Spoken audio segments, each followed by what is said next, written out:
Halo guys, kembali lagi bersama saya Dr. Lady dalam acara program belajar sehat. Hari ini kita akan belajar tentang anatomi jantung dan fisiologi jantung. Simak terus videonya ya guys. Anatomi jantung atau bagian-bagian jantung. Jantung terletak di dalam rongga dada dibungkus oleh satu membran pelindung yang disebut perikardium.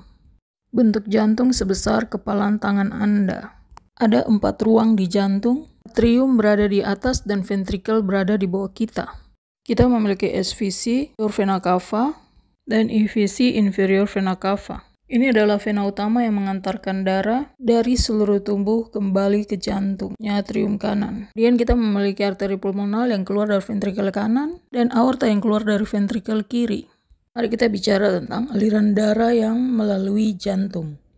Aliran darah dari seluruh tubuh akan masuk ke jantung melalui vena cava inferior dan superior ke jantung di atrium kanan, kemudian mengalir ke ventrikel kanan, lalu ke paru-paru melalui arteri pulmonal lalu darah dari paru-paru yang banyak mengandung oksigen yang kita hirup masuk ke jantung melalui atrium kiri ke ventrikel kiri, lalu dipompa ke seluruh tubuh melalui aorta. Ini adalah satu siklus jantung. Mari kita mulai dengan jantung saat keadaan diastol. Diastol adalah ketika jantung dalam keadaan istirahat, sehingga memungkinkan darah mengisi ruang-ruang jantung. Ventrikel akan bergerak dalam keadaan tekanan rendah, meramas dan berkontraksi, sehingga darah masuk ke jantung. Dari seluruh tubuh akan masuk ke atrium kanan, melalui vena cava inferior dan superior. Saat yang bersamaan darah dari pembuluh darah pulmonal akan masuk ke atrium kiri melalui vena pulmonal. Saat darah memenuhi ruangan dari atrium, maka tekanan atrium akan meningkat, akan melampaui tekanan dari ventrikel, mengingat ventrikel berada dalam tekanan rendah. Maka katup trikuspid akan membuka dan katup mitral akan membuka, sehingga darah akan mengalir dari atrium ke ventrikel karena perbedaan tekanan ini. Karena tekanan di atrium lebih tinggi daripada tekanan di ventrikel. Disinilah keadaan mulai berubah ketika darah mulai memenuhi ventrikel, seperti yang ditunjukkan oleh garis kuning. Tekanan ventrikel mulai meningkat dengan baik. Sekarang atrium perlu meningkatkan tekanan lebih jauh lagi untuk mendorong darah tersebut dari atrium ke ventrikel. Dan atrium meningkatkan tekanannya dengan berkontraksi. Dan ini membawa kita ke sistem konduksi, di mana jantung yang berfungsi normal, sistem konduksi dimulai di SA node yang terletak di belakang atrium kanan, yang terdiri dari banyak sel pacu jantung yang berfungsi sebagai alat pacu jantung yang memiliki kemampuan menghasilkan potensial aksi yang akan berjalan melalui atrium kanan ke atrium kiri melalui berkas Bachmann. Dan saat potensial aksi ini bergerak melalui atrium, ia akan mendepolarisasi miosit jantung atau sel otot jantung.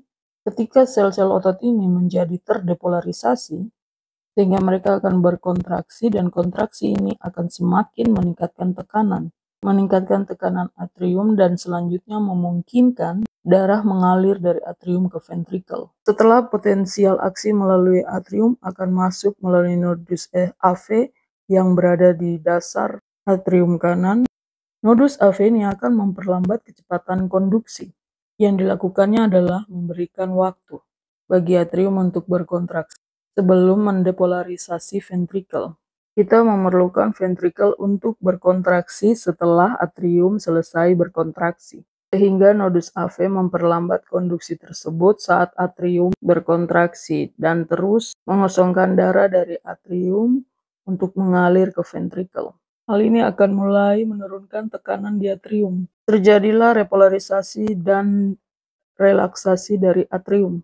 Saat bersamaan akan terjadi depolarisasi ventrikel. Potensial aksi akan keluar dari nodus AV, berjalan melalui berkas diikuti cabang berkas kanan dan kiri, diikuti oleh serabut perkinya, maka terjadilah depolarisasi dari ventrikel.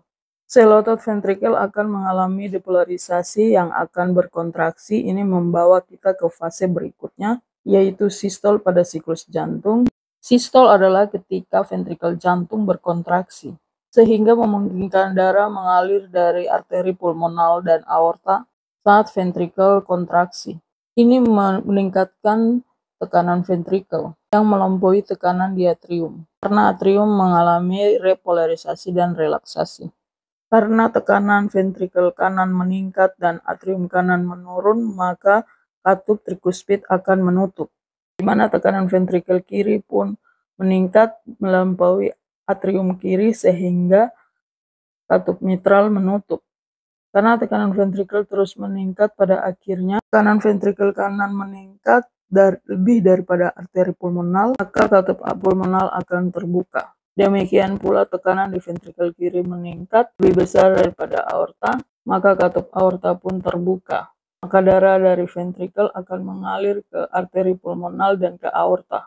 Saat darah keluar dari ventrikel kanan dan kiri, maka tekanan pun akan mulai menurun, sehingga ventrikel mulai mengalami repolarisasi dan berelaksasi.